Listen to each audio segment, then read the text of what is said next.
Hi everyone. मैं हूं शिवाली गिरदेवाल और आप देख रहे हैं कंसल्टीज विद क्लियर टेक्स। बहुत दिनों से वीडियो बनाने का मन नहीं करता था बिकॉज आप सबको को पता है कि कोरोना की वजह से क्या हालत हो गई है। बाहर इतने सारे लोग, हमारी जान पहचान के लोग, जिन लोगों के साथ अपने वक्त गुजारा वो लोग अपनी जान से जा रहे थे। लॉकडाउन था, घर में थे, स्ट्रेस डिप्रेशन कॉमन था सब लोगों के लिए। बट अल्टीमेटली इस पूरे टाइम पीरियड के अंदर मैंने एक चीज़ देखी कि गवर्नमेंट या जो अथॉरिटीज़ है उनमें से कोई भी टैक्स पेयर पे, मतलब टैक्स कलेक्शन कभी भी नहीं रुका। और टैक्स कंप्लायंस एक ऐसी चीज़ थी जो कभी भी नहीं रुके, चाहे कितना भी स्ट्रेसफुल और कितना भी डिप्रेस पीरियड लोगों ने गुजारा हो। लेकिन जितने भी कंसल्टेंट्स थे, जितने भी बिजनेसेस थे, उनको सारी स्ट्रेस के साथ साथ अपने कंप्लायंस की स्ट्रेस तो एज इट इज़ बनी रही, उसमें थोड़ा सा भी गवर्नमेंट ने किसी तरह का कोई रिलीफ नहीं दिया। तो ऑब्वियसली हम सब लोगों को अपने अपने काम पे वापस लगना है उतनी स्ट्रेंथ के साथ में। बट हाँ, एक चीज़ हम सब लोगों को बड़े अच्छे से जो समझ में आ गई है कि पूरा दिन सिस्टम पे बैठ के काम करके हम चाहे कितना भी कमा लें, बट जो सबसे बड़ी वेल्थ हमारी है वो है हमारी इम्यूनिटी, हमारी हेल्थ। हम लोग अपनी हेल्थ को कितना सीरियसली लेते हैं। मैंने खुद ये चीज़ रियलाइज़ की लास्ट लॉकडाउन में, due to some medical reason.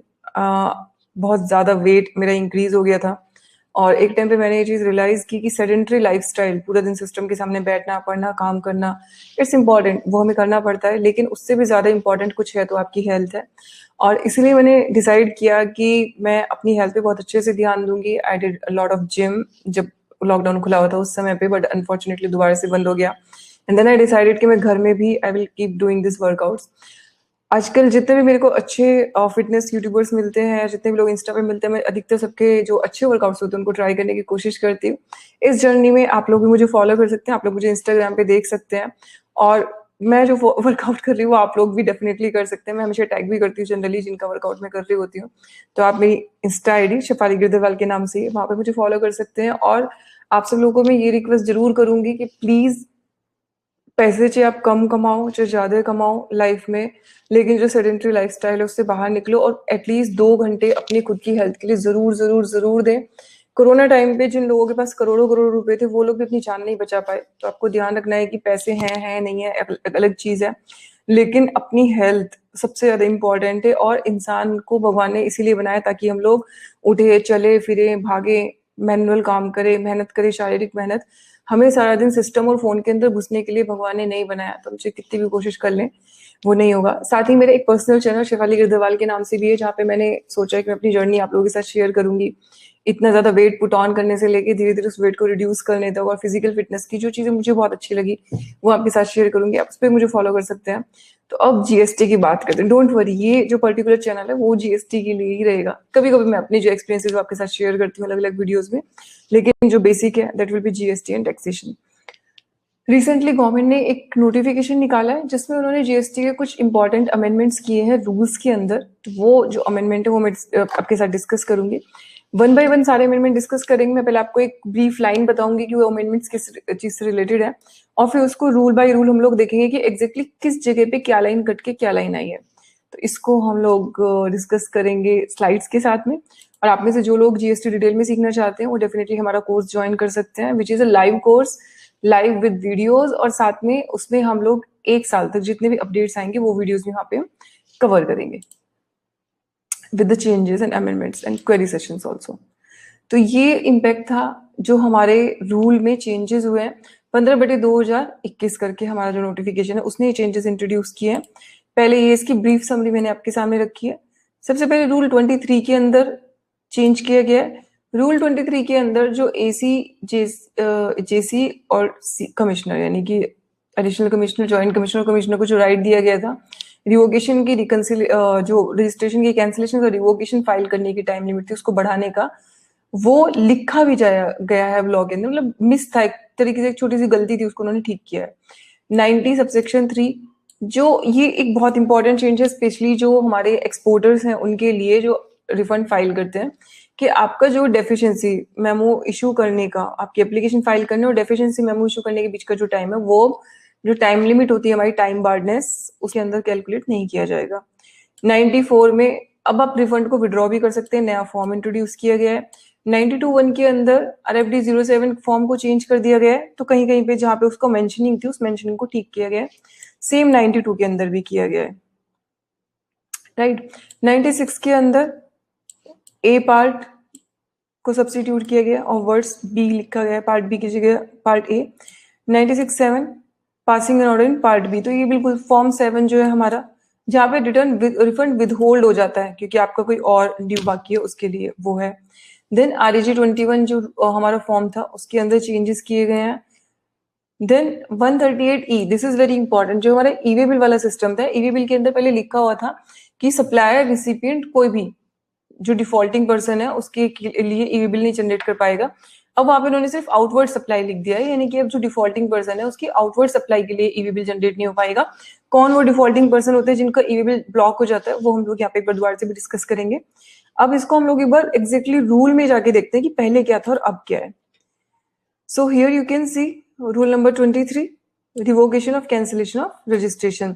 तो इसमें पहले ये जो लाल रंग से मैंने लिखा हुआ है, इनफैक्ट ब्राउन सा कलर है और some different kind of red, इसमें जो लिखा है और within such time period as extended by AC, JC और कमिश्नर एज द केस में भी। तो पहले ये लिखा हुआ नहीं था, तो इसमें होता ये था कि टाइम लिमिट बढ़ाने की पावर तो दे रखी थी, बट चूंकि रूल में नहीं लिखा था तो एक सवाल पैदा होता था कि अच्छा एक्सटेंड अगर टाइम पीरियड करा भी ले तो कि उसमें भी कर सकते हैं कि नहीं कर सकते। तो अब आपकी जो एडिशनल कमिश्नर, ज्वाइंट कमिश्नर है, वो 30 या 60 डेज का उनके पास टाइम लिमिट होती है, वो बढ़ा सकते हैं, तो उतनी टाइम लिमिट वो भी बढ़ा सकते हैं रिवोकेशन फाइल करने के लिए। नेक्स्ट, अब ये हमारा आ गया रूल नंबर 90। तो रूल नंबर 90 के अंदर एक बहुत इंपॉर्टेंट ये चेंज है कि आपकी जो 2 साल की टाइम लिमिट आपको दी जाती है, तो जो हमारा सेक्शन 54 है CGST एक्ट का, वो आपको 2 इयर्स की टाइम लिमिट देता है। किस चीज के लिए? रिफंड एप्लीकेशन फाइल करने के लिए। लेकिन यहाँ पे होता क्या था वो मैं आपको बताती हूँ। इसमें होता ये था कि आपने रिफंड एप्लीकेशन फाइल की RFD 01 में, ठीक है जी।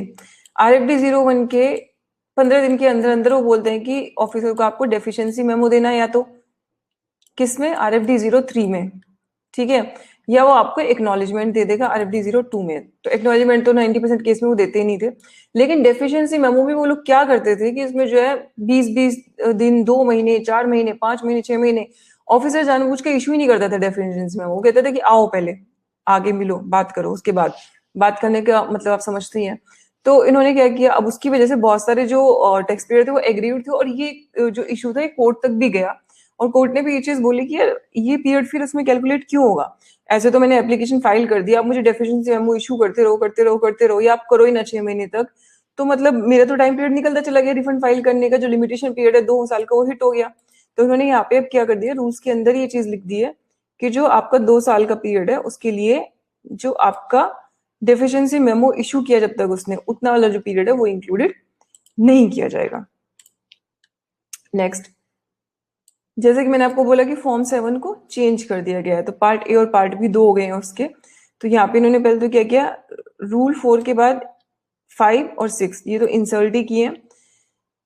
Late us have a look. इसने कहा कि अच्छा, यहाँ पे इन्होंने सिर्फ विड्रॉल की बात की है, यानी कि अगर आपको अब रिफंड विड्रॉ करने का मन है, so at any time before the issuance of provisional refund sanction order RFD 04 में, या फाइनल यानी कि RFD 06 में, और पेमेंट ऑर्डर RFD 05 में, आप जो अपनी रिफंड है उसको 7 और 8 में जो विदहोल्ड का है, मतलब उसको भी छोड़ के आप अपनी रिफंड को जो है क्या कर सकते हैं, विड्रॉ कर सकते हैं। कई बार होता है मैं रिफंड अप्लाई कर देता हूँ, फिर हमें रियलाइज होता है कि अच्छी रिफंड तो मेरी बनती नहीं थी, राइट। तो कह रहे कि आपको विड्रॉ करने का भी ऑप्शन है। काफी लोगों को दिक्कत होती थी क्योंकि फिर विड्रॉ करने का कुछ तरीका नहीं था उनके पास में, तो या तो वो लेटर लिखते थे या मेल डालते थे, या कई बार मतलब एक मैनुअल लेटर लिख के देते थे और उस पर कोई सुनवाई करने, मतलब ऑफिसर के पास भी कुछ तरीका नहीं था।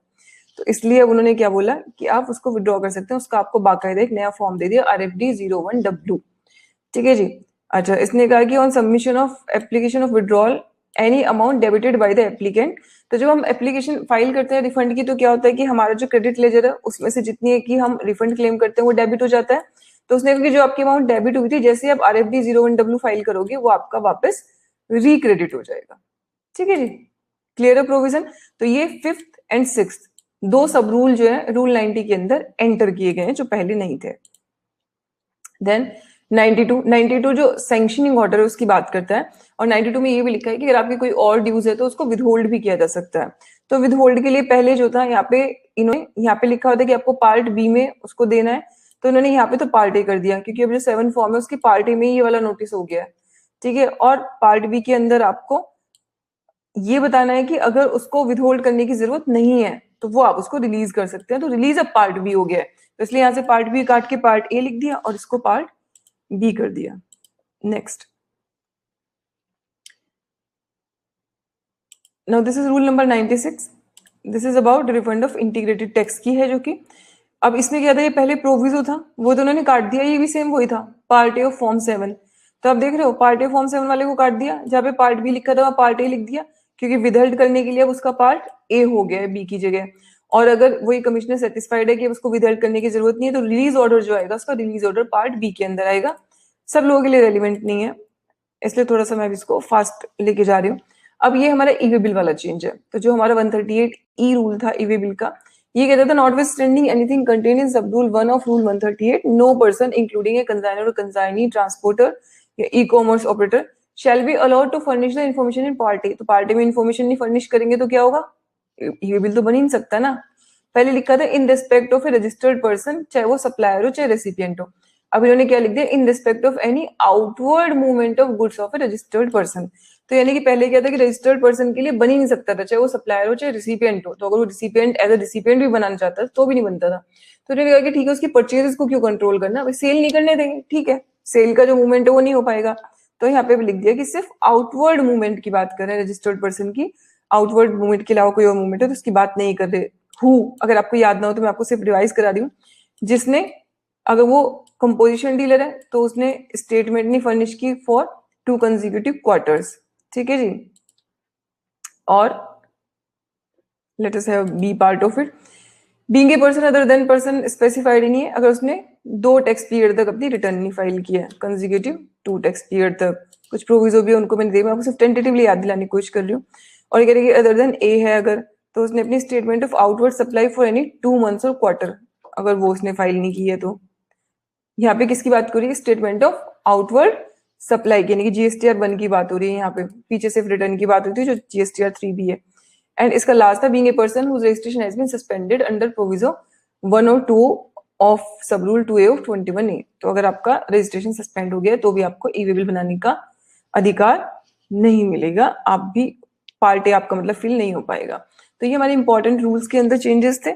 इसी के साथ ही वाला वीडियो में क्लोज कर रही हूँ। मैं आशा करती हूँ कि आप सब लोग अपने घर पे बिल्कुल सेफ होंगे, सुरक्षित होंगे, घर के अंदर ही रहे। सब कुछ ऑनलाइन है तो हम घर के अंदर से अपने सारे के सारे कंप्लायंसेस कर सकते हैं। साथ ही अपनी हेल्थ का ध्यान जरूर जरूर रखें, दुनिया की सबसे इंपॉर्टेंट चीज़ है। और जब वो बहुत आसानी से हाथ से फिसलने लगती है जिंदगी, तब हमें अपनी हेल्थ और अपनी इम्यूनिटी सबसे ज्यादा याद आती है। प्लीज प्लीज उसका ध्यान रखिए। साथ ही आप मुझे फॉलो कर सकते हैं इंस्टा पे भी, और आप लोग मेरा पर्सनल चैनल भी फॉलो कर सकते हैं, और कंसल्टीज पे तो हम लोग डेफिनेटली बने ही रहेंगे। इसी के साथ ही वीडियो में क्लोज कर रही हूँ। Thank you so much.